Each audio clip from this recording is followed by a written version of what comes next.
Bonjour tout le monde, je suis content de vous voir nombreux ce soir pour le lancement de l'anthologie de la polémique et du pamphlet de la polémique au Québec de 1800 à 2000.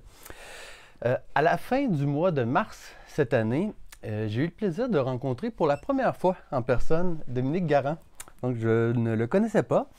Et c'est en échangeant avec Dominique et Patrick Poirier, le directeur des presses de l'Université de Montréal, que j'ai appris la publication imminente dans la prestigieuse collection Bibliothèque du Nouveau Monde de l'anthologie autour de laquelle nous sommes réunis ce soir. Donc, inutile de vous dire que j'étais vraiment fasciné quand ces messieurs m'ont confié que l'ouvrage allait rassembler des textes polémiques québécois sur une période de pas moins de 200 ans. Donc, comblant ainsi un certain manque dans l'histoire des idées et de la littérature au Québec. Donc, à voir la salle devant moi bien remplie, je constate avec bonheur que la fascination et l'intérêt pour l'anthologie de Dominique sont partagés. Je me sens privilégié d'animer la table ronde de ce soir au sujet d'un livre qui, j'en suis convaincu, va rester pour longtemps une référence importante au Québec. Et je suis d'autant plus ravi d'avoir à mes côtés des interlocuteurs de la qualité de Micheline Cambron, de Mathieu Bellil, qui ont accepté de venir converser avec notre auteur, Dominique Garand. Donc, l'échange de ce soir va se faire en deux temps. Tout d'abord avec la table ronde en tant que telle, qui va durer au maximum 1 heure, n'est-ce pas? Au maximum 1 heure, top chrono. Et ensuite avec une période de questions de 30 à 45 minutes. Donc, si vous me permettez encore quelques mots, j'aimerais maintenant vous présenter nos trois intervenants. Micheline Cambron a enseigné 30 ans à l'Université de Montréal, où elle est professeure émérite depuis 2020. Elle a dirigé le Centre d'études québécoises, le CETUC, de 1997 à 2003, et elle est la cofondatrice avec Denis Saint-Jacques du Centre de recherche interuniversitaire sur la littérature et la culture québécoise, donc le CRILC, qu'elle a par ailleurs dirigé avec Marie-André Baudet et Lucie Robert de 2003-2006. Spécialiste en littérature et en culture québécoise des 19e et 20e siècles, ses recherches protéiformes et ses nombreuses publications, qui serait bien difficile de résumer en quelques mots, se situent au confluent de l'histoire et de la littérature. Et pour citer la formule qui coiffe sa page Wikipédia, à l'intersection et dans le prolongement de la sociocritique et des travaux de Paul Ricoeur sur le récit, tout en débordant les catégories traditionnelles du littéraire. Donc, quelques mots encore. Micheline Cambron a beaucoup étudié et fréquenté dans ses travaux la presse québécoise. Et je sais qu'à travers cette fréquentation, elle a nécessairement beaucoup fréquenté la polémique et le pamphlet. Je mentionne enfin qu'elle a publié en septembre 2023 aux presses de l'Université de Montréal, avec Daniel Poitras, le magnifique livre « L'Université de Montréal, une histoire urbaine et internationale ». Et encore une fois, on peut penser qu'à travers ses recherches pour ce livre-là, elle a croisé beaucoup de polémiques autour de la fondation et du développement de l'Université de Montréal. Docteur en littérature de l'Université McGill, sous la direction de François Ricard, puis chercheur postdoctoral à l'Université de Chicago, Mathieu Bellil est pour sa part professeur au Collège Brébeuf depuis plus de 20 ans. Comme essayiste, il a publié en 2017 « Bienvenue au pays de la vie ordinaire », en 2020 « L'Empire invisible », ouvrage pour lequel il a reçu le prix Pierre Vadeboncoeur, en 2022 « Ce qui meurt en nous » et il y a quelques semaines à peine avec Alain Vadeboncoeur, « Quelqu'un doit parler, dialogue sur la mort et autres problèmes insolubles ». N'allez pas croire que Mathieu Bellil ne s'intéresse qu'à la mort. Il s'intéresse aussi au satanisme, à la torture, au black metal. Non.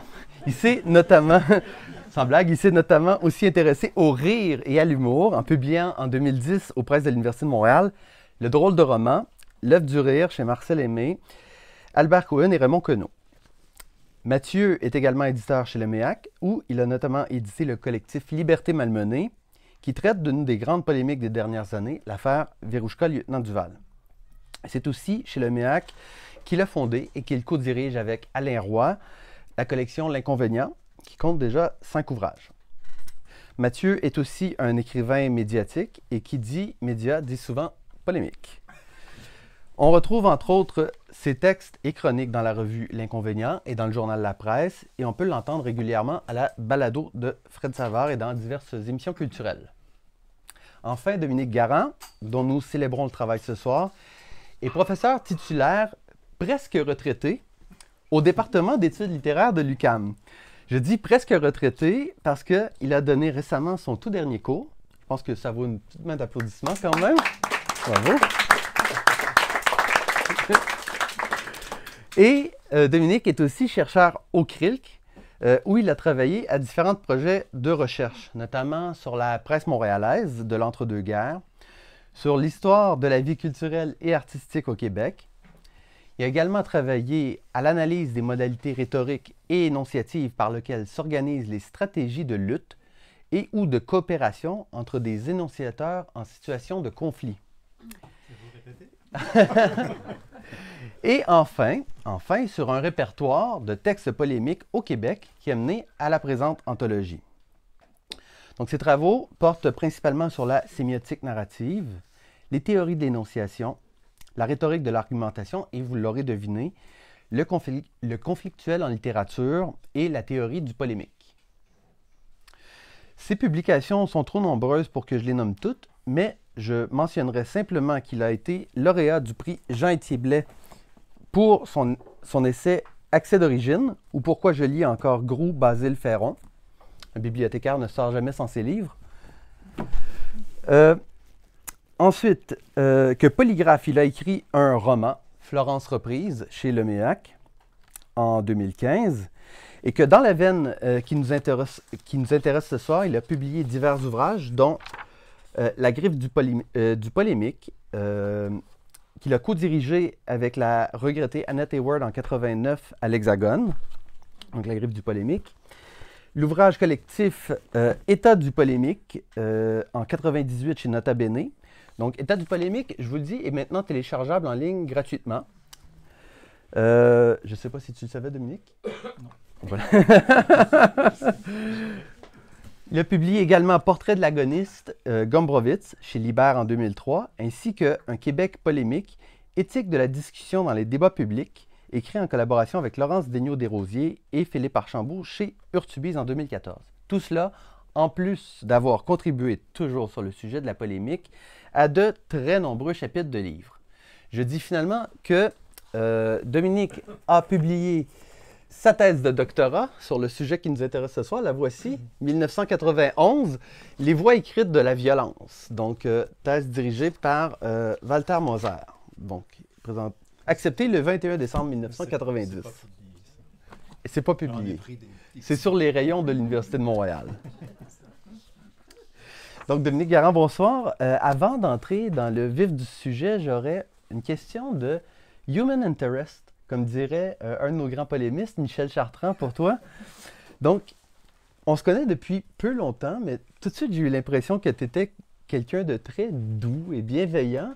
Et je me suis demandé, qui ne cherche pas le conflit du tout, qu'est-ce qui t'a amené à t'intéresser autant à la littérature polémique? C'est la force du mal. Non, c'est vrai que je suis une personne assez douce là, dans la vie de tous les jours, avec mes proches, dans mes contacts humains.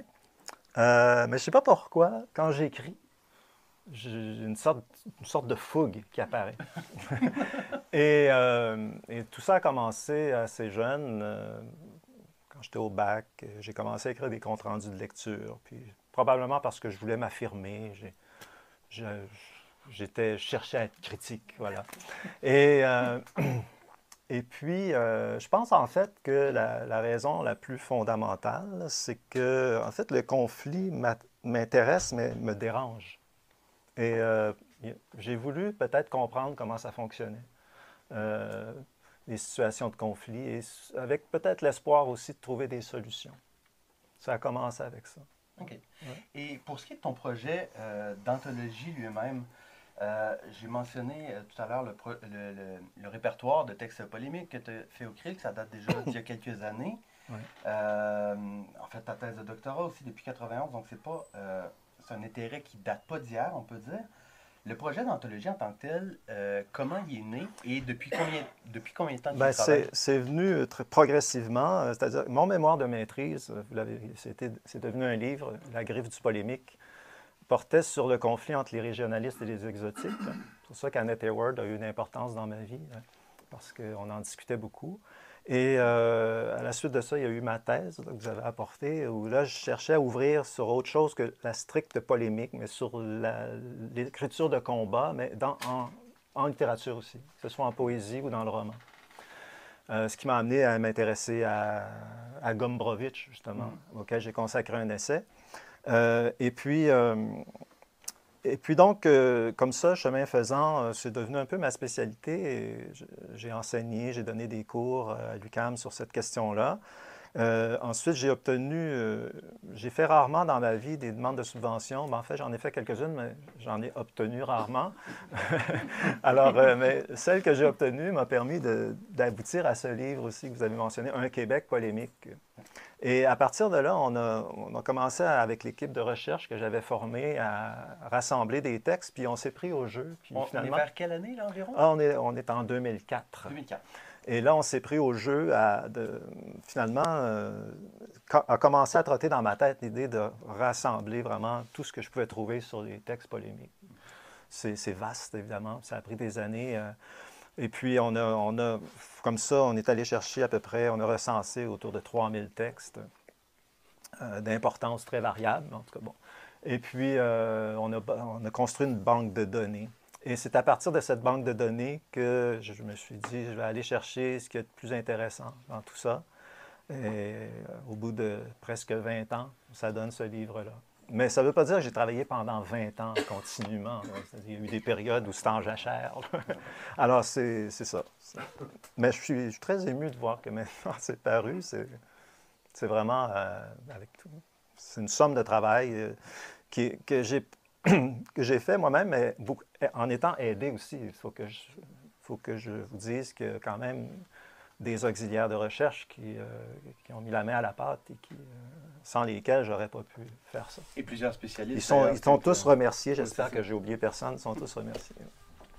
Ben, si tu veux, justement, on peut commencer à parler un peu du livre lui-même, en commençant peut-être par la sélection des textes.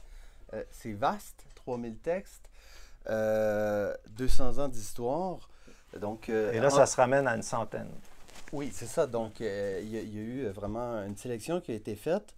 En plus, en fait, des textes, non seulement qui ont été colligés dans le répertoire, il y a de très belles bibliographies à la fin de ton volume, d'ouvrages polémiques et pamphlétaires, d'ouvrages critiques, d'ouvrages aussi théoriques sur la polémique.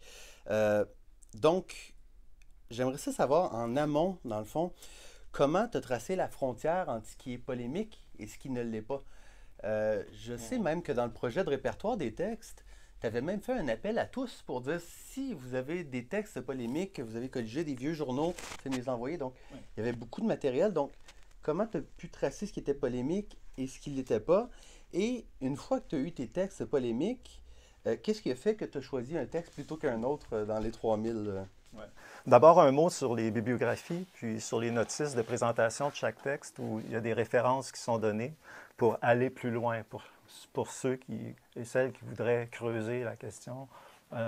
Donc, j'ai donné des pistes de recherche parce que pour moi, c'est un travail qui cherche aussi à stimuler la recherche à partir de c'est comme le début de quelque chose, ça. Et puis donc, j'ai voulu rassembler toute la documentation disponible, accessible, à laquelle on peut recourir pour creuser la question si on veut le faire. Ensuite, comment j'ai fait ma sélection? On s'était donné une sorte de critères où il y avait 4 niveaux de polémicité. C'est le mot qu'on utilisait pour dire à quel point c'est polémique. Et puis, ça commençait avec des trucs un petit peu plus légers où on s'en prend à quelqu'un, puis on commence à faire des critiques. Quatrième niveau, là, c'est l'injure pure et simple. Alors, bien entendu, j'ai retenu les textes qui sont les plus virulents. Pas tous, parce que je pourrais expliquer tout à l'heure qu'il y a dans ce livre-là, il y a des textes qui peuvent ne pas paraître autant polémiques qu'on pourrait l'imaginer. C'est que aussi, il faut comprendre que le polémique, ça se traduit évidemment par des manifestations évidentes, l'invective, l'injure, mais c'est aussi parfois beaucoup plus souterrain. Et ça se traduit par un acte d'énonciation qui, tout en donnant les apparences d'une d'une bonté ou d'une bienveillance, comporte une certaine violence, disons. Alors, bref, j'ai pris en considération un ensemble de critères et je me suis rendu compte que finalement, pour l'intérêt de la chose aussi, j'ai eu tendance à sélectionner les textes qui attaquaient une figure qui était nommée. Parce qu'il y a évidemment des textes pamphlétaires ou polémiques qui s'en prennent à des choses un peu abstraites. Bon, par exemple, les riches, on s'en prend aux riches, les bourgeois. Ça a un certain intérêt, bien entendu, mais je trouvais plus intéressant de montrer, de donner des exemples de, de, de textes où on s'adressait à quelqu'un et on nommait quelqu'un, on visait une personne en particulier. Donc, c'est ça. Il y a autre chose aussi, là, je ne sais pas si je vais devancer vos questions, mais j'ai tenu à ce qu'il y ait non seulement, je ne voulais pas faire de cette anthologie comme on en voit beaucoup en France, où c'est un recueil de textes sans présentation, sans contextualisation, comme si c'était un florilège de bons mots violents. Ou de bons coups sur la gueule. De bons coups sur la gueule, c'est ça. Alors, c'est assez divertissant, mais en même temps, ça ne nous permet pas totalement de comprendre comment émerge une parole polémique. Et moi, j'ai voulu, évidemment, avec les présentations pour chaque texte, les notices qui accompagnent chaque texte, donner le contexte d'apparition du texte en question. Mais aussi, je pense que c'est l'originalité de cette anthologie, il y a des séquences aussi, il y a des échanges. Parce que la polémique, le texte polémique ne jaillit pas comme ça de rien. Il est provoqué par quelque chose et il entraîne aussi des réactions. Et j'ai voulu donner des exemples comme ça de séquences où les gens se répondaient. Pour moi, ça ajoute de l'intérêt, je dirais, à la démarche. Sur l'émergence justement des textes, parce que j'aimerais qu'on s'en aille justement plus vers les textes eux-mêmes. Tu as expliqué assez clairement, je pense, dans ton introduction, que le développement de la parole polémique au Québec était intimement lié au développement des canaux d'expression de cette parole-là, notamment les médias, la presse écrite, à commencer par la fondation, justement, en 1764 de Québec Gazette, la Gazette de Québec, en 1778 de la Gazette littéraire de Montréal par Fleury Mesplet, Gazette littéraire qui va devenir de Montreal Gazette, qu'on a aujourd'hui, qui s'appelait au début la Gazette de Montréal de Montreal Gazette. Donc, et comme tu l'expliques aussi, la polémique, c'est au départ exprimé par des formes courtes, beaucoup. Donc, deux choses. Il y a premièrement une dimension médiatique au texte que tu présentes, puis on remarque aussi la place très importante de la littérature. Donc, par laquelle la polémique s'est beaucoup, beaucoup exprimée. Ton anthologie, justement, s'amorce avec un texte qui, moi, m'a étonné de Michel Bibeau, qui dirigeait le journal L'Aurore. Et c'est un texte de polémique en vers, de poésie polémique. Je ne sais pas si tu peux nous en parler. Bien, ça, c'est une tradition qui remonte au 17e siècle en France, même avant, sans doute. Il y a eu...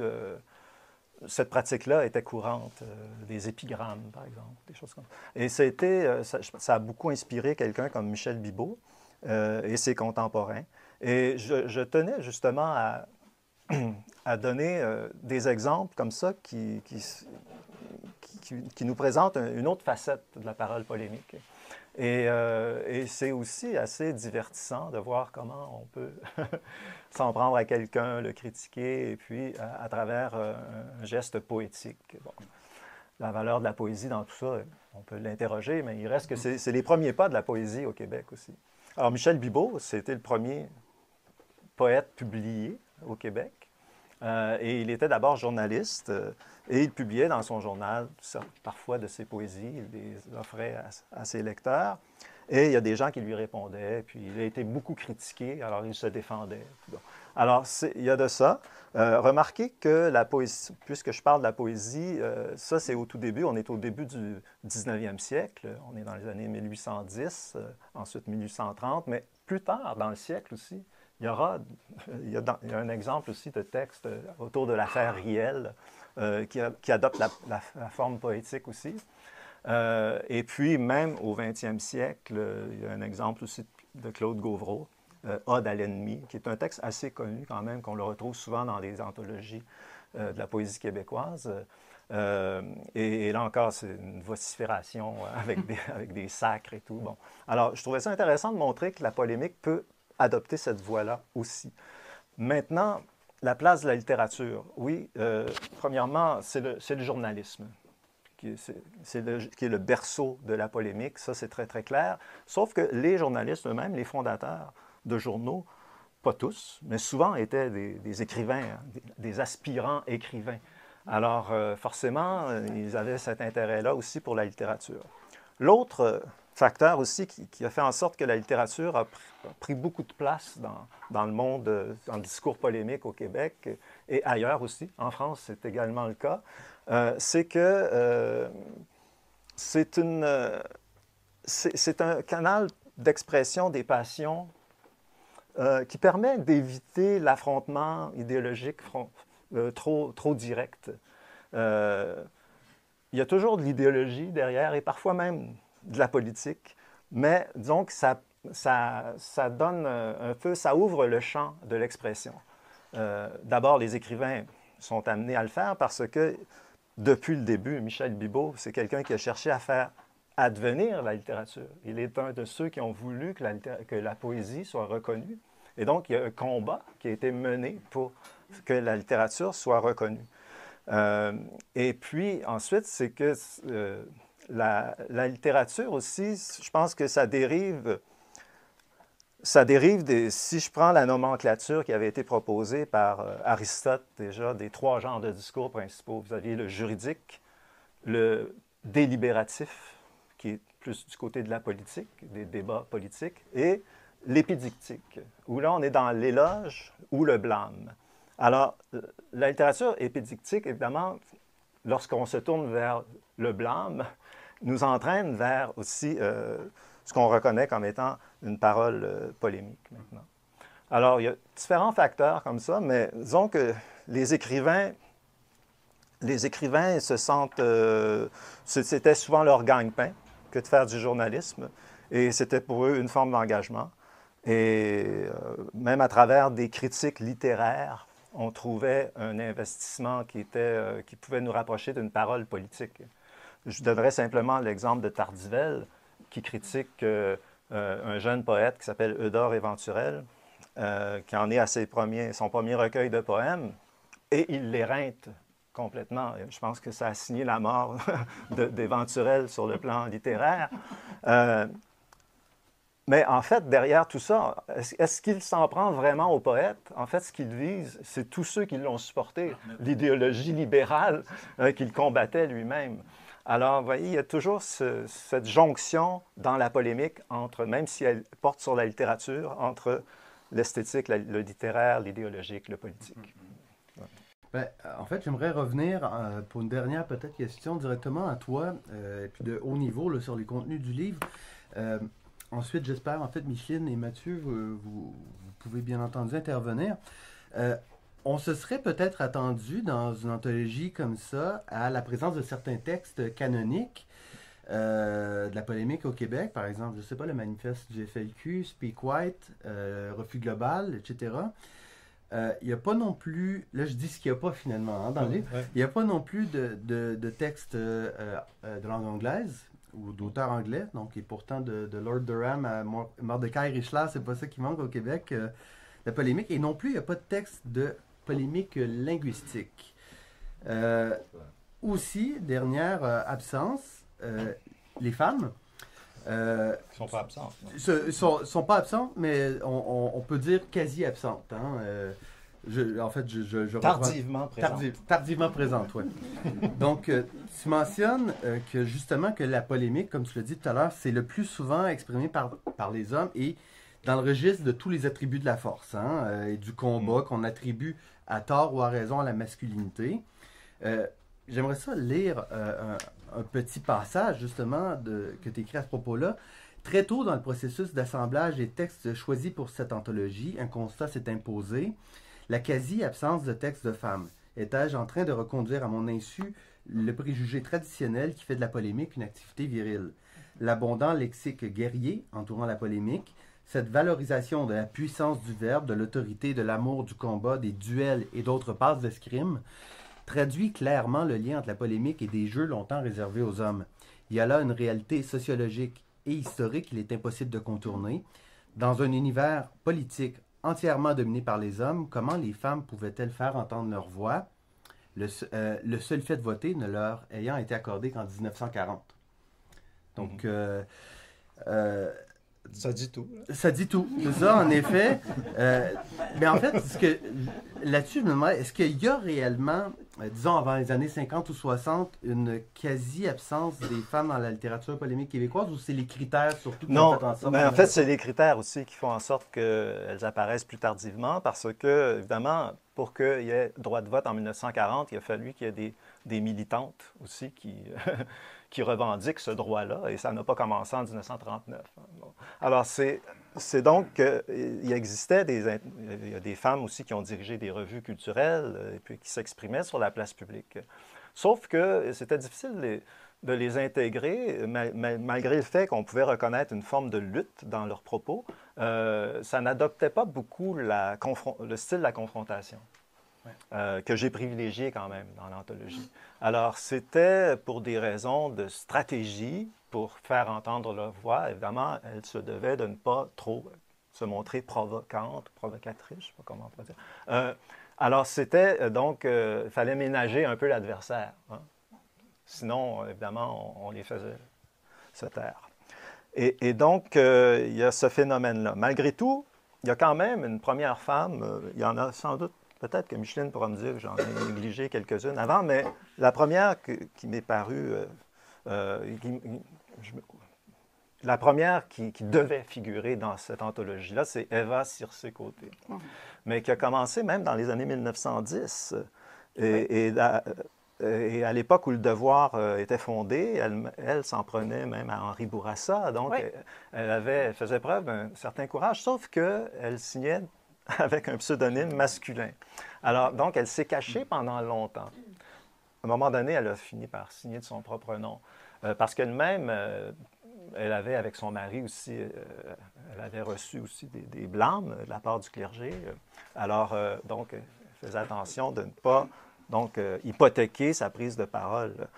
Et comme ça a duré jusque dans les années 50, et avec une affirmation de plus en plus grande. Dans les années 30 aussi, il y a l'exemple d'Eva Sénécal, qui n'est pas une polémiste dans l'âme, loin de là, c'est une poète romancière, et qui a senti le besoin de répondre à ses critiques, à un moment donné. Entre autres, Claude-Henri Grignon, qui avait été assez dur à son endroit, et Pelletier aussi, finalement, ces critiques masculins qui se moquaient des bas bleus, et puis bon.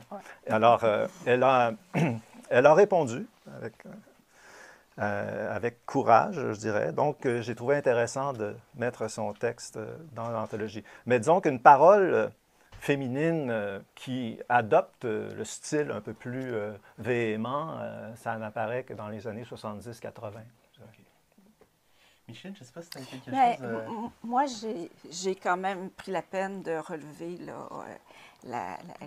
les 10-12 personnes qui sont des femmes qui font entendre une voix féminine, parfois sous un masque masculin. Ce qui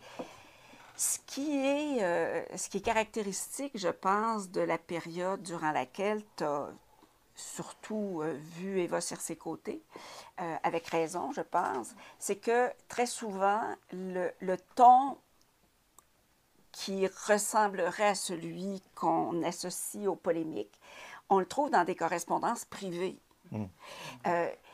Des écrivaines malcommodes, là, il y en a au Québec. Moi, je suis convaincue qu'il n'y a personne ici qui aurait aimé se disputer avec Laure Conan.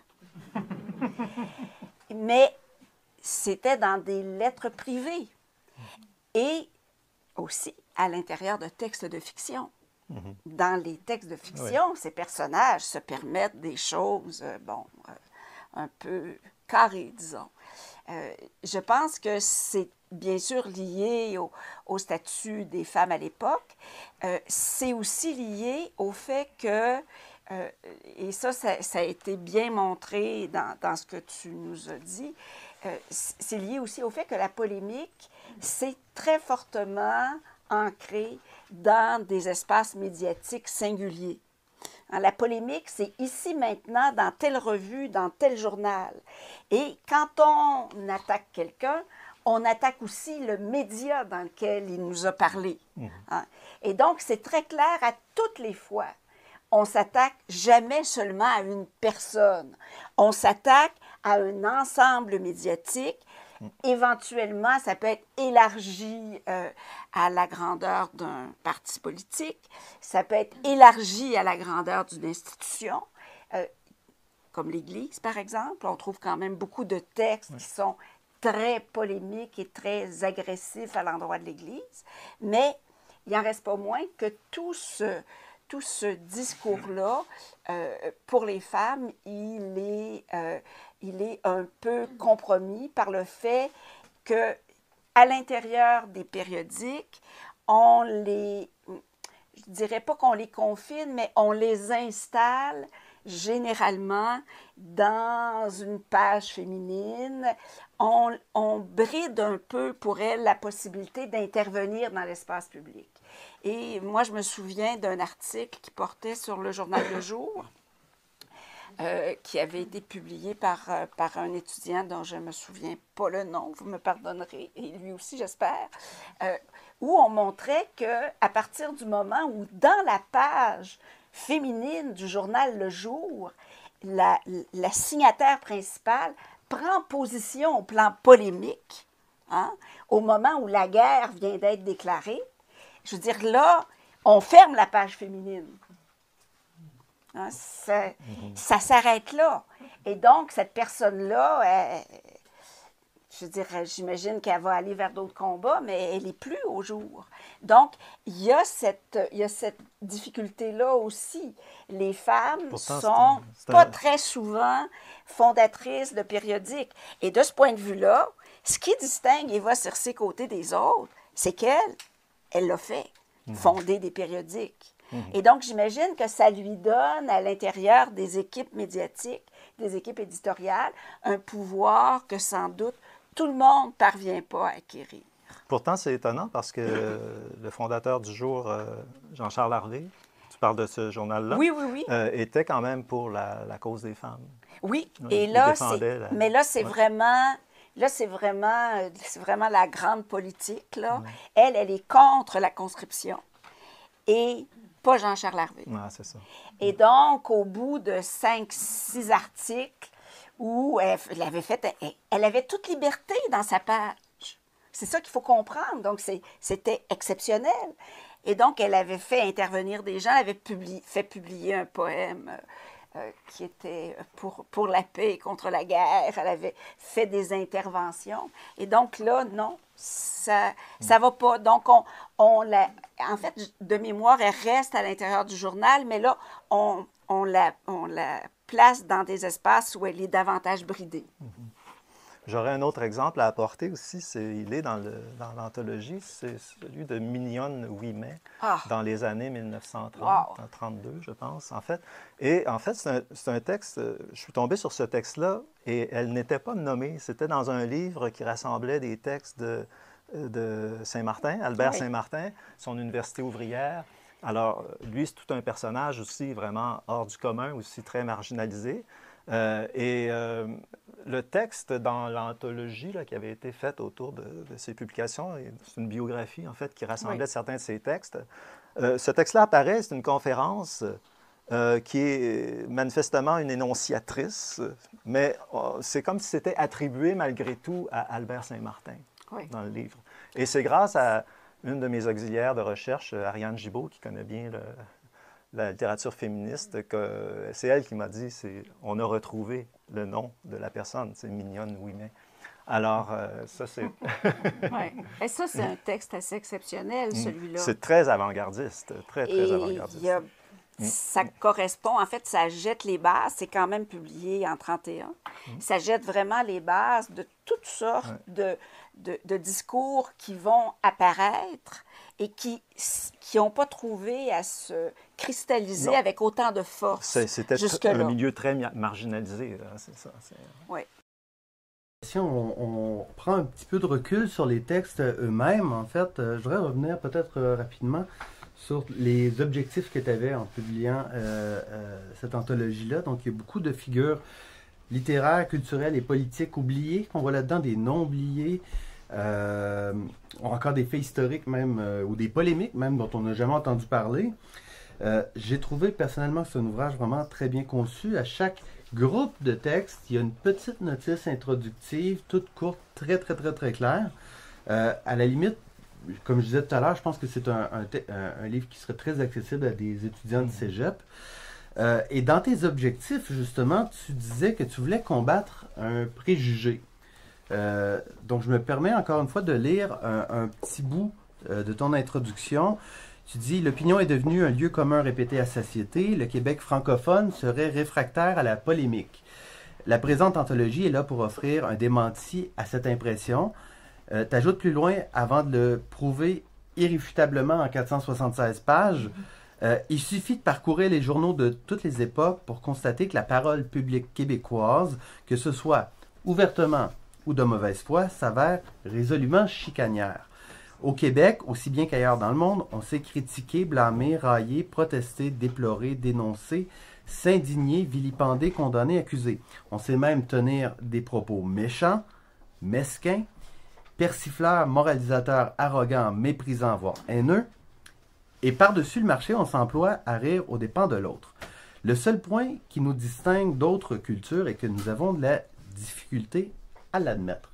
J'aimerais ça, en fait, que vous nous donniez, les trois, votre opinion, en fait, là-dessus. Pourquoi, selon nous, est-ce qu'on a de la difficulté à admettre au Québec cette vérité-là, que probablement, comme toutes les nations et cultures normales du monde, nous polémiquons et nous débattons. Mathieu, je ne sais pas si tu as une opinion. Oui, bien, d'abord, je peux me permettre, j'ai dévoré ce livre de Dominique Garand, que j'ai trouvé absolument admirable. Il y a un travail là-dedans qui est un travail de moine. Et j'ai découvert des choses fascinantes comme même l'invention. Et ça, c'est presque... C'est comme comment dire... Ça va un peu à l'encontre de ton idée. C'est que l'ermite de Trois-Rivières, on sent qu'il est en manque de polémique et on peut se demander s'il ne l'invente pas lui-même. Vous irez voir dans le livre, mais c'est magnifique.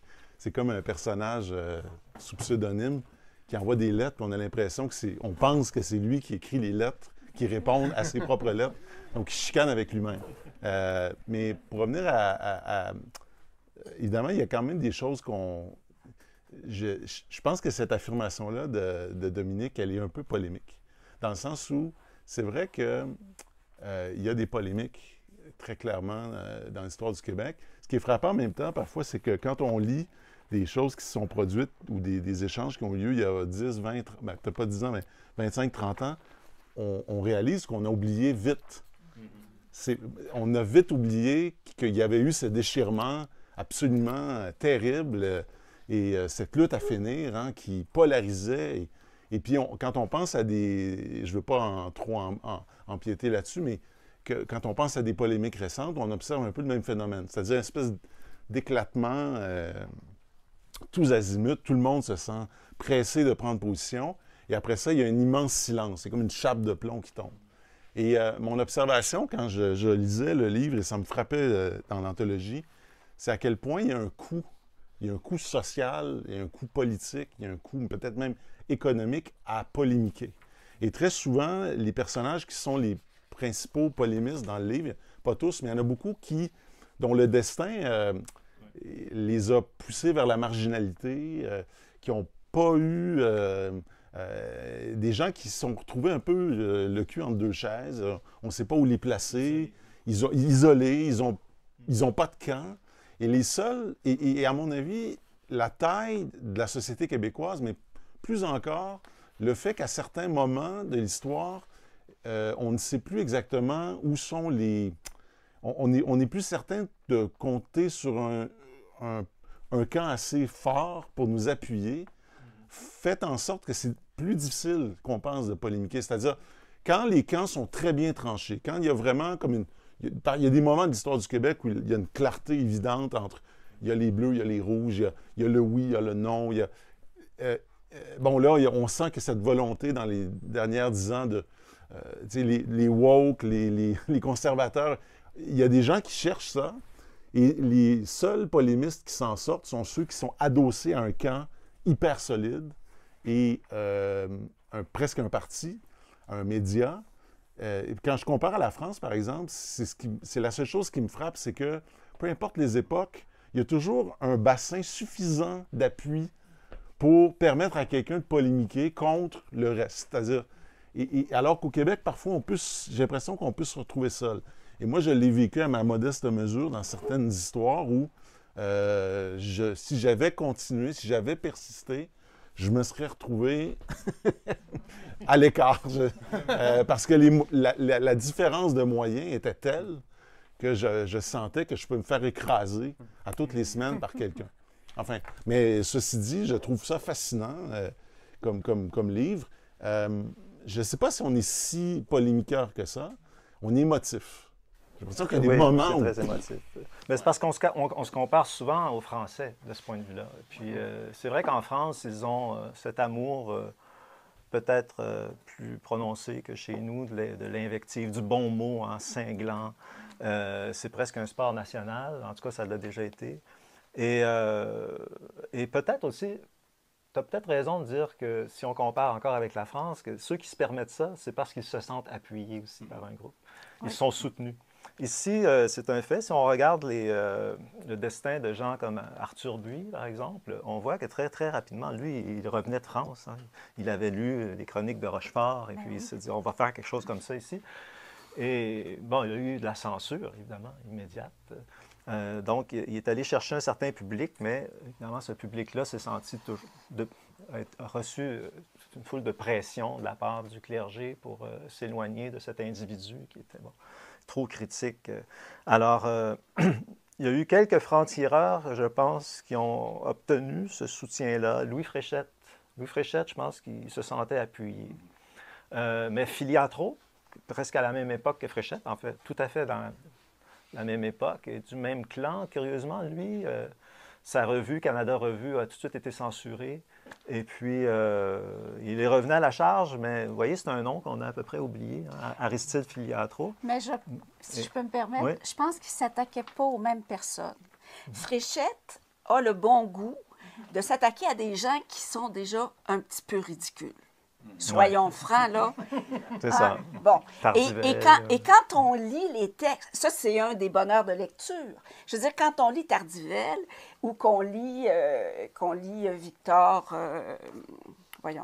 Barbeau, je veux dire, ils sont tellement pontifiants. C'est insupportable. Ouais. Et donc, on comprend que quelqu'un pouvait réussir à mettre les rieurs de son côté. Mais Aristide Filiatro, moi, j'ai été très frappée. Je veux dire, son dernier texte, là, celui qui est reproduit au long, qui est un texte qui est écrit de façon somptueuse et précise, lui, il s'attaque pas à n'importe qui, il s'attaque aux Sulpiciens. C'est des textes de Sulpiciens qu'il cite. Je veux dire, tout le monde a peur des Sulpiciens. Hein? Si l'évêque de Montréal fait des âneries, c'est généralement parce que les Sulpiciens lui ont demandé de les faire. Donc, là, face à ça, qu'est-ce qu'on peut faire? Je veux dire, il n'y a pas de lieu de repli. Je rappelle que les Sulpiciens possèdent l'île de Montréal au grand complet et qu'ils ont habilement vendu ou donné des terrains pour faire beaucoup d'argent avec la plus-value. Parce qu'eux autres fonctionnent quand même comme s'ils étaient des seigneurs. Hein? Savez-vous ça? C'est fini en 1845, mais quand on construit la tour de Radio-Canada, les Sulpiciens, ils vont passer aux portes pour aller chercher de l'argent des gens qui ont été expropriés. C'est quelque chose, là. Donc, ces personnes sympathiques, évidemment, c'est à elles qui s'attaquent. Et je pense que ça, tout à fait, c'est trop. C'est trop. Et en même temps, je dirais, ça nous indique aussi peut-être une des sources de cet oubli dont on parle. dans les polémiques, il y a toujours je dirais, un des deux acteurs qui est plus faible ou qui est quasiment par la force des choses destiné à ne pas survivre, eh bien, on l'oublie. Moi, j'ai trouvé ça fascinant de voir à quel point il était régulièrement question de communistes dans ça. Est-ce que vous pensez, vous, que la société montréalaise a été communiste un jour? Bien, en tout cas, il y a beaucoup de gens qui employaient ce mot-là dans toutes sortes de contextes. Qui en avaient peur, oui, c'est ça. Et donc, ça nous dit que là, il y a un oubli qui s'installe parce que il y a un des deux protagonistes qui est jamais sous la lumière. Et donc, on l'oublie. C'est tout. Qui se souvient d'Aristide Filiatro? C'est ça.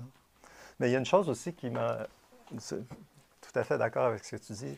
Mais pour répondre à la question aussi, est-ce que c'est vrai qu'on a un rapport malaisé à la polémique? Bon, on montre qu'on se livre à la polémique à cœur joie parfois, mais bon, avec une certaine réticence. Et ce qui m'a frappé, c'est que en fait, j'ai trouvé qu'une seule personne dans le lot qui revendique le statut de pamphlétaire. Et c'est Claude-Henri Grignon. Il publie ses pamphlets de Val-d'Ombre. Il aime ça, lui, se dire « je suis un pamphlétaire ». Ses modèles sont Léon Blois, Léon Daudet, les Français. Ouais. Falardeau l'a jamais dit. Hein. Falardeau, non. Il disait « on dit que je suis ça », puis c'est vrai. Il disait ça. Il l'a dit, pamphlétaire? Parce que... Il lui a dit ça. Il ne le revendiquait pas de lui. Parce qu'on l'a déjà traité d'agitateur et il n'a pas beaucoup aimé. Alors, mais bon... moi, personnellement, je n'ai jamais entendu Falardeau dire je me considère comme un pamphlétaire ». Bon. C'est trop. Donc, c'est une... je pense qu'on a un peu de difficulté aussi sur le plan de l'acceptabilité sociale. La parole injurieuse passe assez mal ici. Ouais. Il y a comme une frontière, là. Et il y a une polémique, justement, entre Grignon et la gang du jour, là, avec Harvey. Et puis, alors, c'est sur Léon Blois. On pourrait se dire, mais quel intérêt en 1930 de débattre de Léon Blois? Mais Grignon l'adorait, il le défendait bec et ongle. Mais en réalité, cette polémique-là, elle est au sujet de Grignon. Et plus loin, plus encore, elle est au sujet de quelle est la limite? Ou jusqu'où peut-on aller dans l'agression de l'autre? C'est ce qu'on reproche à Grignon, en fait, de s'en prendre à n'importe qui, et puis son ton, on lui reproche son ton. Même si Grignon est très... En fait, son maître à penser était Léon Blois, mais Léon Blois, c'est vraiment le type du pamphlétaire prophète, qui, après moi, le déluge, là, mais alors que Grignon, c'est plutôt bon enfant, finalement, quand on regarde ça, c'est... J'aime ça polémiquer, ça me fait plaisir. En fait, c'est un peu... ce que tu dis, Dominique, me sens bien là-dedans. J'ai pas connu des masses de polémistes, mais j'en ai quand même connu quelques-uns dans ma vie. Et en fait, ils sont juste pas capables de faire autrement. Ouais. C'est-à-dire, le trait définit tout. Parce qu'il y a des gens à qui j'ai déjà dit, tu devrais nuancer. Tu as intérêt à nuancer. C'est le genre de conseil qu'on donne quand on est un bon ami. Mais il y a des gens qui sont pas capables. Ouais. C'est-à-dire que c'est pas en eux. Puis, alors, je pense qu'ils partent à la guerre, même quand il n'y a pas de guerre. Il y a comme une espèce de... Voyons, calme-toi. Non, c'est comme plus fort qu'eux. Je pense que Grignon, ça devait être comme ça. Il devait avoir une espèce de plaisir presque sportif. Oui, tout à fait. Ouais. Bien, je suis content qu'on aborde justement là, enfin le pamphlet, parce qu'on a beaucoup parlé de polémique depuis le début. Pour certaines personnes, justement, la nuance entre le polémique et le pamphlétaire coule peut-être de source, mais pour d'autres, pour le commun des mortels, c'est peut-être pas toujours évident. T'écris au sujet du pamphlet, le pamphlet est lancé dans l'espace public comme un pavé dans la mare. Il est la manifestation d'un dégoût, d'une saute d'humeur, d'un ras-le-bol, parfois d'un désespoir. Et justement, on parlait de Claude-Henri Grignon, qui lui s'en réclamait. Il écrit, lui, au sujet du pamphlétaire, « N'espérez aucun ménagement de sa part, puisqu'il est le seul, et qu'une sainte colère le précipite dans la mêlée. Il écrasera son adversaire aussi sûrement que le loup dans la forêt étrangle le renard pilleur et sournois. » OK, donc c'est violent, là. Donc, est-ce que Dominique, le pamphlet, ça vise droit au cœur, puis le polémique s'exprime dans un registre plus rationnel, puis il vise moins à écraser? Donc, est-ce qu'il y a juste une différence de degré, finalement? Un mot sur ce qu'a écrit Grignon. En fait, il énonçait son fantasme. Mais quand on le lit, c'est pas tout à fait ça. Mais cela dit, c'est ce qu'il aurait souhaité.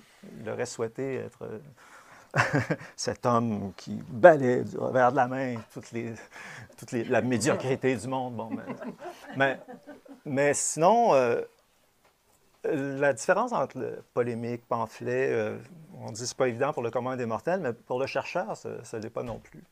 C'est-à-dire que les passerelles, les passages entre les deux figures sont nombreux. Alors, si on se fie à Marc Angenot, par exemple, qui a essayé de systématiser ça, c'est sûr que ça nous donne une présentation schématique satisfaisante, mais en réalité, qui résiste plus ou moins à l'épreuve de l'analyse textuelle fine. Alors, mais quand même, il y a quelque chose à retenir de ça. Je trouve que la distinction la plus intéressante, à mon avis, c'est le fait que le polémiste, premièrement, la polémique, on le disait tout à l'heure, ça s'inscrit souvent dans un échange. Donc, alors que le pamphlet apparaît souvent comme un ovni, hein, quelque chose qui... Ouais, c'est ça. Alors, la polémique suppose ou présuppose la reconnaissance mutuelle avec l'adversaire d'un certain nombre de valeurs. Et donc, on peut débattre. On débat de façon agressive, on pointe l'autre en disant qu'il est dans l'erreur, tout ça, mais en même temps, c'est pour lui faire reconnaître son erreur. On voudrait bien qu'il le reconnaisse, ou en tout cas que les tiers, les lecteurs, lectrices, reconnaissent aussi. Alors que le pamphlétaire, souvent, adopte cette attitude comme s'il était le seul à détenir une vérité, puis il y a une forme d'exaspération que personne n'arrive à entendre, ce qui est tellement évident pour lui. Bon. Alors, ça, c'est un cas extrême, mais en réalité, je l'ai assez peu souvent rencontré, ce cas-là. La définition qu'en donne Angenot, là, on la rend... On n'en a pas beaucoup. On n'en a pas beaucoup, c'est ça. Léon Blois, en France, oui, c'était ça, mais finalement, même Grignon, il se complaît dans son personnage. Et de ce point de vue, on voit, parce que c'est un autre trait définitoire, je pourrais dire, le pamphlétaire n'a pas forcément envie de dialoguer. Il veut s'exprimer. Il veut dire haut et fort ce qu'il ressent, ce qu'il pense, mais finalement... Quitte à presque... Pardon, vas-y. Ben c'est ça. Alors, j'allais dire une grossièreté, mais bon, c'est... Moi, je t'ai attrapé juste... Quelle bienveillance! Pour citer le pamphlétaire. Bon. Mais bon, c'est ça. Finalement, il n'a pas tellement le goût qu'on lui réponde. Une fois qu'il a dit ce qu'il avait à dire, ça lui suffit. Et moi, je trouve qu'on observe bien ça quand on voit à quel point, dans une très grande proportion de textes, les polémistes s'en prennent à la façon dont les textes de l'autre sont écrits. Mm-hmm. Et donc, de ce point de vue-là, tu as beau dire qu'il n'a pas retenu de polémique linguistique, mais en fait, il n'arrête pas de décheniller les textes les uns des autres. Et il y a cette espèce de pulsion très forte qui repose sur l'idée que la personne qui est face à vous, elle voudrait avoir bien écrit. Et donc, elle va être blessée. Si on s'en fiche, ça ne vaut pas la peine. On n'atteint pas l'adversaire. Ouais, donc, ça, c'est quelque chose qui me paraît, moi, particulièrement intéressant et qu'on pourrait examiner. Je veux dire, tout à l'heure, je disais, il y en a qui écrivent de façon plate, là. Mais il y en a qui écrivent d'une façon extraordinaire. Moi, j'ai été très frappée par quelqu'un que je ne connaissais pas comme polémiste, qui est Ubald Paquin, qui prend un texte et puis qui, sous couvert de gentillesse, il se répand en compliments, et puis il démonte au complet le texte, là, dans tous ses aspects, grammaticaux, lexicaux, énonciatifs. Je veux dire, on est devant ça, puis on est un peu ébahi. On se dit, comment est-ce que ça pouvait être reçu par la personne qui avait écrit les textes? Mais ça, c'est, me semble-t-il, un texte qui s'inscrit de façon évidente dans un contexte polémique, même si dans les faits, la charge est plus violente peut-être que ce qu'on peut trouver chez certains qui veulent lancer ce comme que tu viens de ça. dire, ça nous permet de raccorder avec ce qu'on disait au sujet de la place de la littérature aussi. Parce que c'est vrai que c'est un exercice de style aussi. Oui, Et le pamphlétaire, souvent, se targue d'être un styliste. d'un styliste. Ce que ne fait pas toujours le polémiste franc-tireur, là, qui simplement veut défendre une cause. Alors, ça, c'est un aspect qu'on peut Et souvent, observer. le pamphlétaire, vous me corrigez, parce que moi, la définition, la distinction, il faut que je la médite et encore, mais j'ai l'impression aussi que le pamphlétaire, souvent, c'est quelqu'un qui va volontairement ignorer tout ce qui s'est dit sur un sujet. C'est-à-dire, il fait comme s'il était un peu le premier à en parler, puis il débat avec des gens qui n'existent pas. Hein, il construit des hommes de paille, alors que là, on a envie de dire, oui, mais tu aurais dû lire un tel. Il dit des choses intéressantes. Il y a comme une espèce de volonté de prêcher dans le désert. Et ça, j'ai des noms, là. Vous viendrez me voir après. Non, mais, mais il y a des contemporains qui sont comme ça. Ah ouais. Oui. Mais sur le plan des genres fascinant. sur le plan des genres de discours aussi, en général, le pamphlet se présente comme un opuscule ou un livre. Alors que la polémique se fait dans les journaux, Oui. c'est ça.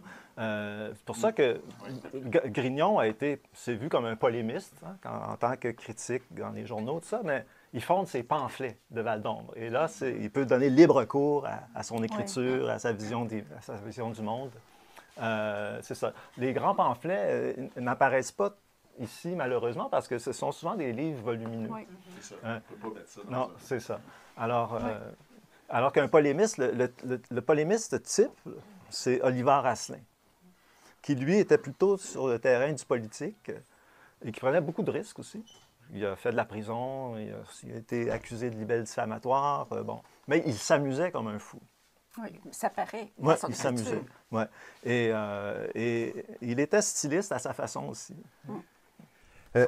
Oui, ben, je vois le temps avancer. En fait, on approche bientôt de notre heure. Je voyais, en fait, on parlait de Grignon là, à l'instant. Moi, quand j'ai reçu mon livre, la première page que j'ai ouverte, c'est page 306-307, c'est quelqu'un qui écrit, en fait, la section s'appelle « Une suite d'injures ». Et si on disait que le pamphlet n'était pas très présent au Québec, ben, je suis tombé dessus en ouvrant mon livre la première fois. Et ça s'adresse justement à Claude-Henri Grignon, qui en a quand même probablement reçu quelques-unes aussi sur la gueule. Le texte commence avec un exergue des Chants de Maldoror de Lautréamont. « Tu as un ami enfin. En comptant l'Acarus sarcopte qui produit la gale, ça te fera 2 amis. » Donc déjà, je trouvais ça sympathique. Et ensuite, j'ai juste regardé les gros titres pour commencer. Ça commence en fait avec le titre « Un crétin devant l'absolu ».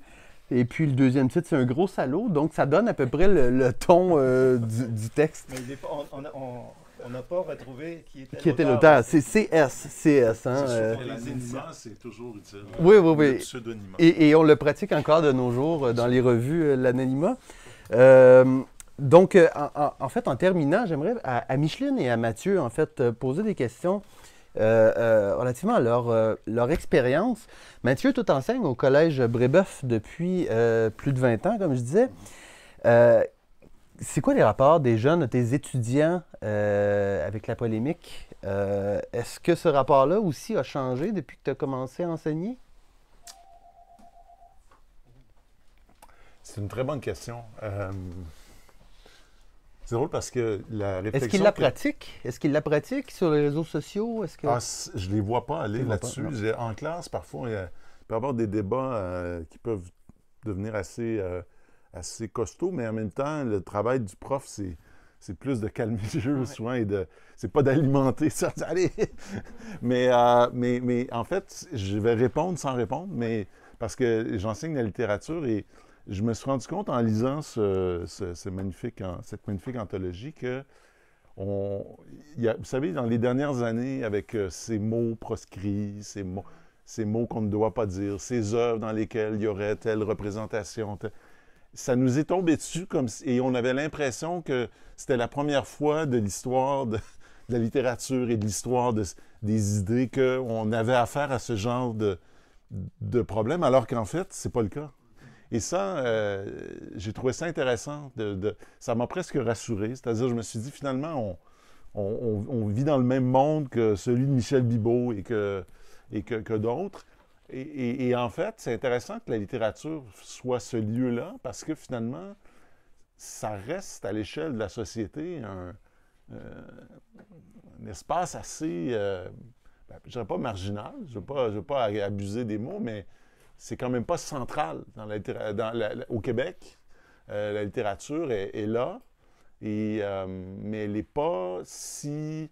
Elle n'advient pas si souvent dans l'espace public, sauf peut-être, justement, dans ces moments où soudain, il y a une sorte de lutte autour de la représentation. C'est la bataille des représentations. Les mots, les chansons, les images, c'est là que ça se passe. Et c'est intéressant de... Alors, je n'ai pas répondu. Mais parce que les étudiants, c'est peut-être parce que c'est pas en moi, parce que je connais des profs qui sont polémistes et qui, eux, auraient sans doute beaucoup de choses à dire. Moi, je suis pas... c'est pas en moi. Même si de temps à autre, ça me fait plaisir un peu. Mais... Oui, plus. Ouais. Mais je raconterai une anecdote peut-être tout à l'heure, si jamais. Faut lui poser des questions à ce sujet-là. Micheline, pour terminer, j'aimerais ça que tu me parles un peu de la polémique dans le monde universitaire. Tu as enseigné pendant longtemps, puis tu as fait ton livre sur l'Université de Montréal, l'histoire de l'Université de Montréal. J'aimerais ça que tu nous dises un peu comment s'est exprimée la polémique à travers les âges, puis comment aussi elle était reçue et peut-être digérée par l'institution universitaire et par la communauté enseignante, la communauté des profs. Je dirais que, ça va paraître décevant, mais je dirais que dans le contexte universitaire québécois, il y a eu quelques polémiques quand même importantes. Et quelques polémistes. Polémistes, mais au fond, pas tant. D'une part, je dirais jusque dans les années 20-30, il y a manifestement pas de lieu où ça peut se dire. Alors, je rappelle qu'il y a des revues savantes qui existent depuis la fin du 19e, que ces revues savantes sont aussi des revues littéraires, mais sont d'abord des revues savantes, contrairement à ce qu'on pense.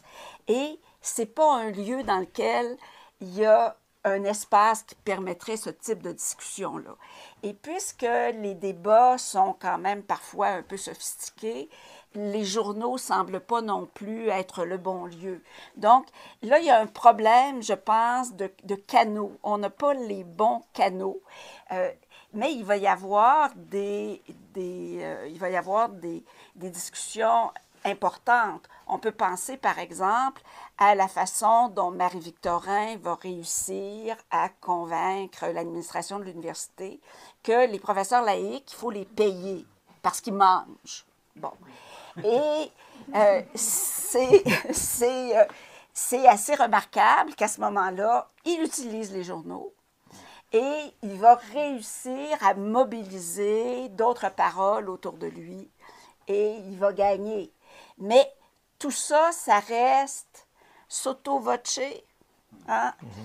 Ça reste de manière générale dans un milieu où les discussions sont plutôt feutrées. Alors, ça change évidemment à partir du moment où il va y avoir une transformation majeure des structures, à partir du moment où on crée différents départements qui, au miracle, peuvent même parfois ne pas être d'accord entre eux. Là, on va voir naître des polémiques qui parfois vont être très importantes. On ne se souvient pas toujours de ces polémiques-là. Hier, j'en ai encore découvert une, qui est que il va y avoir des conflits importants entre la faculté de droit de l'Université Laval et la faculté des sciences sociales de l'Université Laval au moment où elle est créée.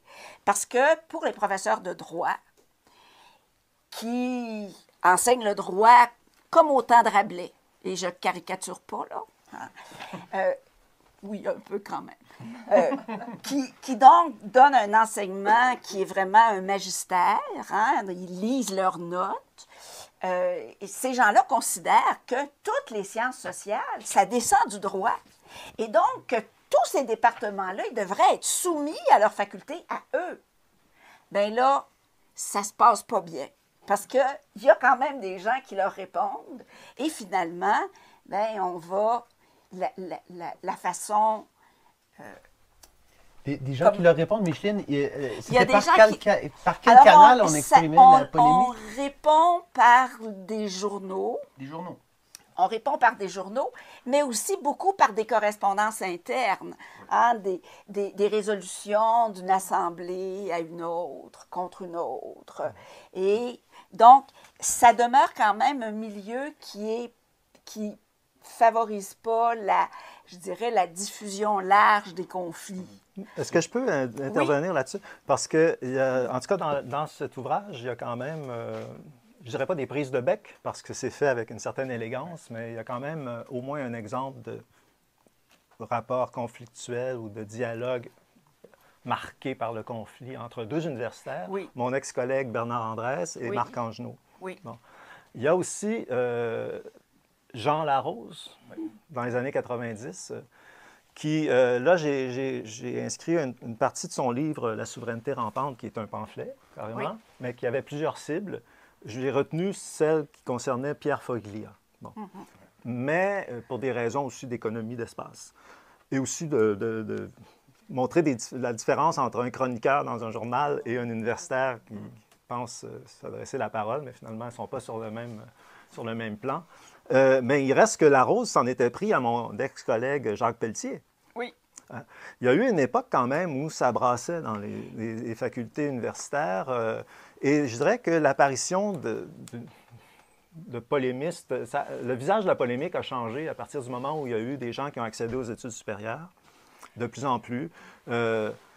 Les départements de sociologie, à l'UQAM en particulier, c'est une pépinière de polémistes, ça. Oui, je pense que oui.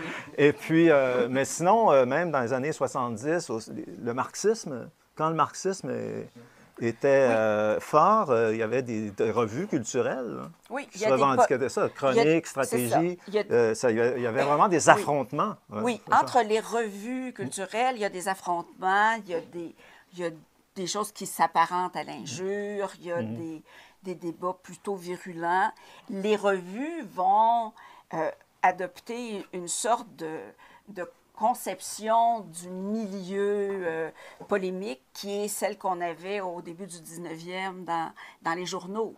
Donc, les revues sont ennemies les unes des autres. C'est ça, une concurrence. Hein? C'est ça. Et évidemment, bien, ce que ça entraîne, c'est que quand on écrit dans une revue, bien, on est forcément supposé être d'accord avec les autres personnes qui écrivent dans les revues. Ça va bien dans des définitions dans un livre, mais dans la vraie vie, ça se peut que les personnes qui sont dans des revues différentes s'entendent bien et que des personnes qui sont dans la même revue ne s'entendent pas.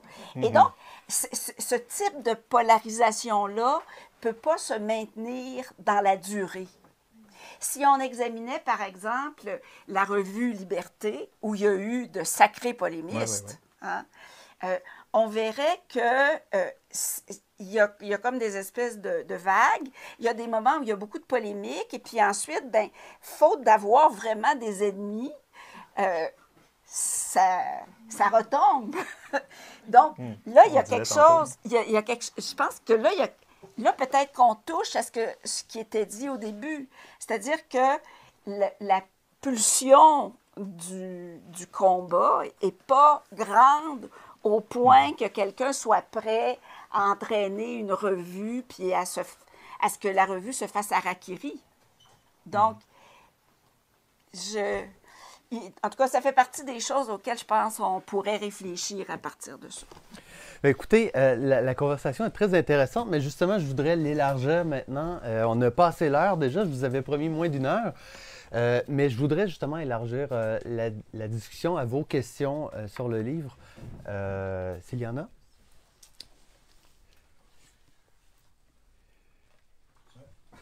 Oui. J'ai comme une hypothèse ou un commentaire. Est-ce que vous pouvez vous nommer? Comme ça, on va à la caméra savoir. Farid. Farid. Oui, je suis libraire ici. Oui.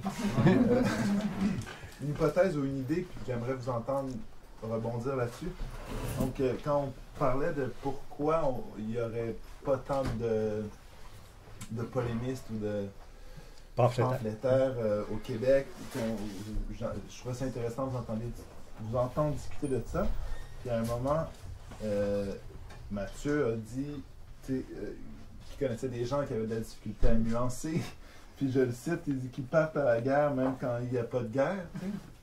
Ben, je me demande si c'est peut-être parce qu'on vit dans une société particulièrement paisible, c'est-à-dire où il n'y a pas de guerre, puis que quand il y a des conflits sur un territoire, peut-être que c'est là que émerge plus. Ben, c'est là qu'on ne peut pas être nuancé, en fait.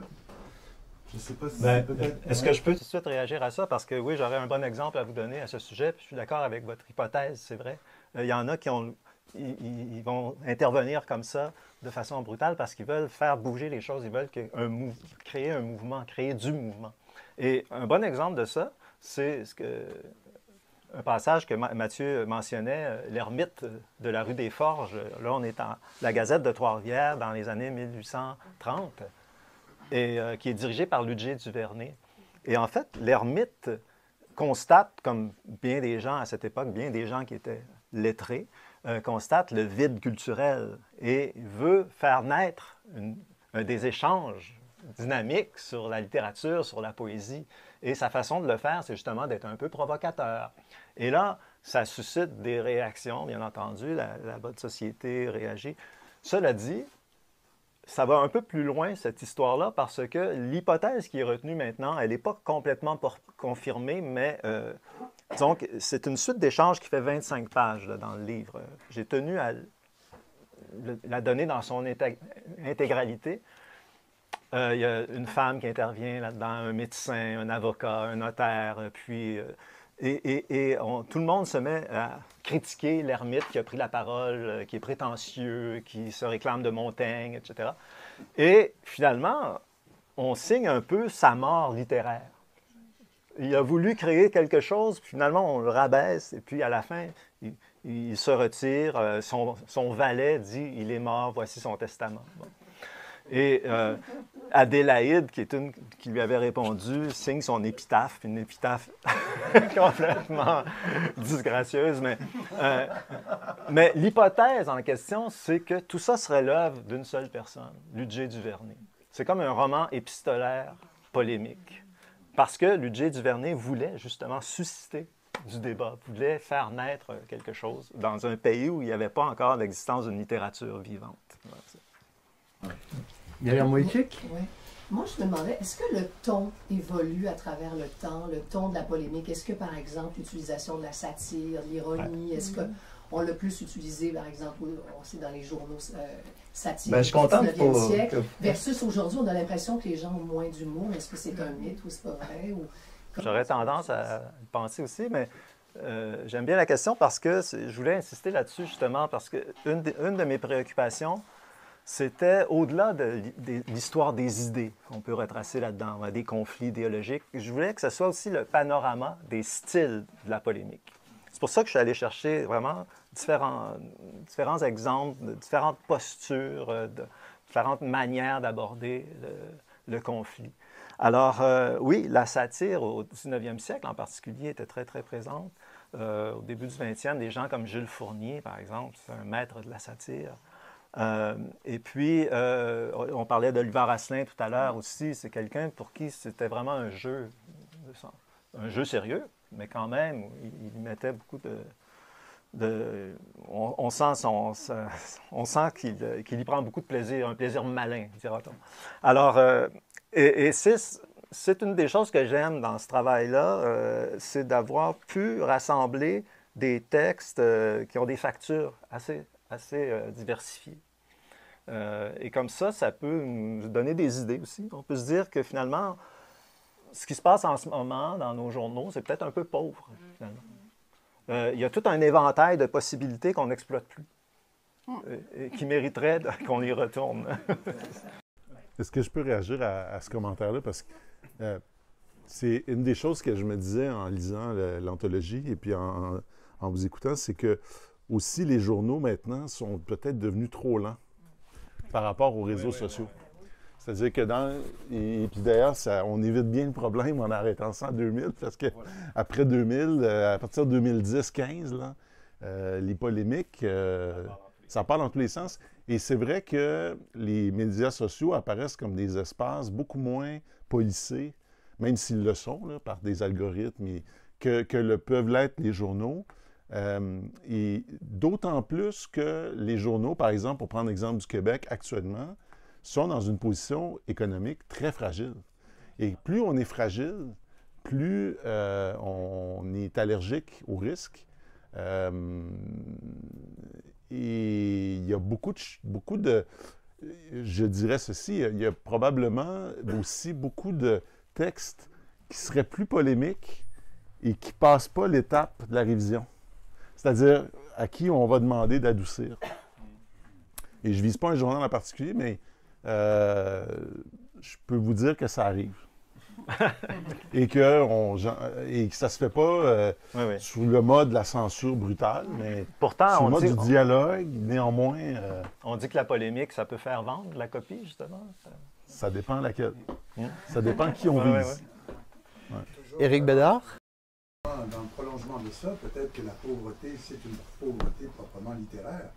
Claude-Henri Grignon avait ce modèle qui était Léon Blois. Oliver Asselin est un admirateur de Peggy. Ces polémistes étaient des gens qui étaient imprégnés de culture littéraire. C'était des grands lecteurs. Peut-être qu'ils voulaient se hisser à ces niveaux-là, mais alors qu'aujourd'hui, la culture littéraire est peut-être beaucoup moins forte, beaucoup moins développée. Je ne sais pas, peut-être que ça inspire moins ou ça... je veux dire, dans la polémique, on peut dire des journaux, là, j'entends. Une hypothèse, peut-être, je ne sais pas. Non, il y a des gens qui sont reconnus un peu comme des polémistes aujourd'hui qui ont une certaine culture, quand même. J'évite de nommer. Mais en fait, je veux choquer personne, mais quelqu'un comme Mathieu Bock-Côté, il y a des lectures derrière la cravate, quand même. De littérature, ouais. Tu sais, vraiment, c'est littéraire. Ouais. Plus que des arguments, là, je veux dire, avec tous les registres dont tu parles, justement. Ouais. Enfin, je lance ça. Puis un polémiste aujourd'hui, ou des polémistes, ou plutôt un pamphlet. Moi, le pamphlet que j'ai en tête, je pense qu'il nous a peut-être, enfin, il me semble qu'il est resté comme un pamphlet type, là. Ce serait peut-être Roch Côté, Manifeste d'un salaud, quand tu as lu Polytechnique. Oui. Il me semble que des livres comme ça, il n'y en a pas souvent. C'était publié dans une collection. Hein. Ouais. Ça s'appelait comment? Pour en finir avec? Non? Ça, c'est Boréal. Ça, c'est Boréal. Manifeste d'un salaud. Mm-hmm. C'est ça le titre. Je pense que c'est une petite maison d'édition. Mm-hmm. Il n'y en a pas eu beaucoup, c'est vrai, de ce type de livre. Est-ce que Christian Saint-Germain est toujours là? Non, il est reparti. Est-ce que Christian Saint-Germain, il me semble que c'est un peu des pamphlets qu'il nous a proposés dernièrement, là, sur le mouvement assez littéraire. Et dans son cas, c'est très littéraire. Oui. Ah ouais.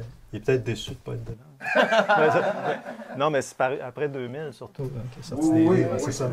Oui, ça marche pour faire. Il y avait une question de madame. Votre nom? Oui, Anne-Hélène Clich. Madame. C'est un commentaire, Dominique. Moi, j'ai butiné, là, parce que je n'ai pas eu le temps de vraiment le traverser. C'est magnifique, le travail. Et en lisant la 4e de couverture, avant de lire, je me suis dit, au fond, le plaisir qu'on a par rapport au style, à l'humour, bon, il y a Ferron, il y a vraiment des comment la virulence est aussi prise dans un plaisir de la parole. Et tu dis à la fin du paragraphe, là, il est interdit de se taire devant ce qui offense. Évidemment, le mot offense, je le trouve très contemporain. Et je me disais aujourd'hui, au lieu de répondre à l'offense, on se plaint, on se victimise, et il y a toute une part de cette verve qui est totalement perdue, en fait, puisqu'on ne répond plus à l'offense que par la plainte, la revendication et tout ça. Et je me dis là, je ne sais pas si... Ou le refus de répondre carrément. Oui, ou le refus de répondre. Tout simplement. Exactement. Donc, quelque chose se perd du côté de la... Ouais. Ou la poursuite en justice. Aussi la poursuite. Question de Gilles Dubé? En fait, si je comprends bien, il y a une centaine de polémiques dans votre livre. Et vous avez évoqué au départ une base de données de 3000. Oui. Est-ce qu'elle est accessible? Est-ce que... Non, malheureusement, c'est quelque chose qui... on pourrait regarder s'il est possible de la transférer de plus en plus nos universités. Qu'est-ce qu'il y a? On va le mettre sur notre site. Ah oui, mais c'est ça. Il y a un DataCryl aussi qui existe. Mais c'est sur un vieux fichier... comment ça s'appelait? FileMaker. Ça se transfère. Oui, c'est ça. Il faudrait voir. Ouais. Est-ce qu'il y a il y a certains textes que vous avez dit, ah, c'est crève-cœur, mais je ne peux pas les mettre dans... Bien, c'est-à-dire que, oui, Lino a mentionné quelques absents, mais j'en parle dans l'introduction, hein, Refus global, Speak White. C'est des textes qui ont tellement été publiés et republiés que je ne sentais pas la nécessité de les inscrire là-dedans. Mais donc là, ce n'était pas si crève-cœur que ça. Oui, certains d'entre eux, parce qu'ils étaient peut-être un peu longs. Donc, j'ai dû faire quelques sacrifices quand même. Il n'y a pas de texte anglais mais, aussi, hein? Ah oui, mais ça, il a fallu régler cette question-là parce que ça aurait été trop complexe et ça nous aurait conduit vers autre chose. Hein? Et je le dis, en fait, j'en appelle à la communauté des chercheurs que si vous voulez prendre la relève, ça mériterait un livre en soi. Hein, c'est ça. Les rapports entre presse francophone et anglophone, surtout au début du 19e siècle. Ouais. C'est ça. Donc, il y a certains choix qui ont été faits comme ça pour... puis justement, de ne pas dépasser 2000 aussi. C'est pas pour éviter d'entrer dans un autre contexte médiatique avec l'apparition des réseaux sociaux. Aussi parce que ce sont des polémiques trop récentes par rapport auxquelles on n'a pas de recul. Et il aurait fallu demander les autorisations aussi d'auteurs qui peut-être n'ont pas guéri de leur cicatrice, je ne sais quoi, parce que c'est toujours un petit peu délicat quand même aussi de les ramener dans un épisode qui n'a pas toujours été forcément joyeux. Là. Alors, c'est ça. Chaque combat crée des blessures. Il y avait une question de monsieur? Oui, tout à l'heure, on mentionnait... Vous pouvez vous nommer, monsieur? Pardonnez-moi. Le professeur Normand Cornet. Tout à l'heure, on parlait de la culture littéraire et je me suis posé la question dans quelle mesure est-ce que la culture théologique a joué un rôle dans les choix des textes. La polémique fait partie intégrante de la théologie. D'ailleurs, c'est une approche binaire. C'est l'hétérodoxe ou l'orthodoxe. Et quand on regarde l'histoire des idées au Canada français et au Québec jusqu'aux années 60, il y a beaucoup de polémiques qui sont foncièrement théologiques. Donc je pense entre autres à Lionel Groulx et l'abbé Maheu. Donc ce débat d'idées autour de l'historiographie, ou encore sur l'action politique et l'action nationale, Lionel Groulx et Georges-Henri Lévesque. Dans quelle mesure est-ce que vous avez valorisé cette culture théologique à la base de bien des polémiques dans l'histoire des idées? Bien, écoutez, je vais vous décevoir. C'est pas tellement valorisé je dois être franc avec vous, là. C'est pas tellement mis en relief là, dans l'anthologie. Mais c'est vrai que dans le monde de la théologie, je pense à l'éristique, par exemple, qui est une méthode argumentative qu'on utilise encore lorsqu'on débat sur la sainteté. Alors, il y a le comment l'appelle-t-on, l'avocat du diable, hein, qui cherche à démanteler les arguments de ceux qui voudraient béatifier leurs saints. Alors, bon, il y a ça. Mais au Québec, c'est vrai, vous mentionnez cette polémique entre Groulx et Maheu. J'avoue que ça... Mais elle se retrouve dans une autre anthologie. J'ai dirigé mais c'est ça que parfois je sais que ça a été relevé. Par exemple, on parlait des polémiques linguistiques. Oui. Elles sont abondantes, mais il y a des livres qui portent là-dessus, qui analysent ça en profondeur. Oui. Je commence en 1800, alors qu'on mentionnait que les premiers journaux apparaissent dans les années 1770, où il y a beaucoup de polémiques, mais mon ex-confrère Bernard Andrès a publié des anthologies là, presque exhaustives de tous les débats qui ont eu cours dans ces années-là. Alors, je ne voulais pas répéter la chose. Donc, mais ça explique aussi pourquoi Lionel Groulx s'est servi de tellement de noms d'emprunt il avait Aussi. une peur bleue de se faire traiter d'hétérodoxe. Oui, oui. Oui, oui, dans certains cas. Oh oui. Parfois, c'était pour faire la critique élogieuse de ses propres livres aussi. Il y a même une citation en exergue d'un grand penseur qui était lui. Un rêve d'adolescent. C'est chaud, hein? Oui, oui. Alors, en fait, je voudrais revenir sur un détail en fait, de ton livre. Tu as placé tes textes strictement en ordre chronologique. Oui. Ça, c'est un choix. Je trouve ça merveilleux. En fait, tu n'as pas plaqué, disons, une organisation intellectuelle où tu aurais mis toute la littérature ensemble, toute la politique ensemble. Ou chaque Et auteur. ou chaque auteur, c'est ça. Et on voit justement l'interpénétration des idées et ça devient plus éclaté, si on veut, puis c'est plus près, je trouve, de la réalité. Ce livre-là est conçu comme un parcours historique. Et puis, il y a des textes d'un même auteur. Il y a certains auteurs dont on retrouve plusieurs textes, là. Jacques Ferron en est un, ou encore... Eva sur ses côtés. Eva sur ses côtés, Victor Barbeau, Ouais. Claude-Henri Grignon. Mais je trouvais ça, plutôt que de les mettre tous ensemble, je voulais toujours les mettre dans leur contexte historique aussi. C'est ça, c'est un parcours, une promenade. Donc, je vous remercie à tous d'être venus pour vos questions aussi. Merci aux panélistes. Donc, on reste ici encore quelques minutes. Donc, on pourra prendre un verre de vin. Donc, on vous invite à continuer la discussion ensuite avec nous. Merci.